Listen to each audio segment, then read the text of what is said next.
Leopard அடிக்கடி வந்து பார்த்துட்டு போகுது. இப்போல்லாம் புரிஞ்சிக்கிச்சு போல இருக்கு இதை என்ன பண்ணாலும் ஹண்ட் பண்ண முடியாதுன்ட்டு. பட் இருந்தாலும் வந்து இங்கே ஒரு விசிட் அடிச்சுட்டு தான் போகுது போல இருக்கு. வந்தால் நாய் செமையாக குலைக்க ஆரம்பிச்சிருப்பாங்க. அதுவே நமக்கு அலாம் கால் மாதிரி தான். ஸோ பார்க்கலாம். இந்த ரோட்டில் தான் இந்த பக்கம் தான் வரோங்க.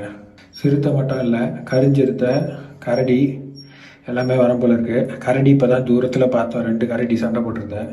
வைல்டு பேர் பார்த்ததில்லை, இப்போ தான் ஃபஸ்ட் டைமாக பார்க்குறேன் நான். ஸோ அதுவே கொஞ்சம் நல்ல ஒரு மொமெண்ட்டாக இருந்தது. கொஞ்சம் அப்படி இந்த பக்கம் நடந்து போகும்போது ஒரு தரிசனம் கொடுத்துச்சுன்னா இன்னும் நல்லாயிருக்கும். பயங்கர எக்ஸ்பெக்டேஷனோட உக்காந்துட்டு இருக்கும்போது தான் இந்த இடம் ராத்திரியில் எப்படி கலர் மாறுங்கிறது நமக்கு அப்போ தான் புரிஞ்சுது. ஒரு 9 மணிலேருந்து நாங்கள் சிட் அவுட் கிட்ட தான் உக்காந்துட்ருக்கோம். எல்லா லைட்டையும் ஆஃப் பண்ணிவிட்டு 10 மணிக்கு மேலே நிசப்தம் ஆயிடுச்சுங்க.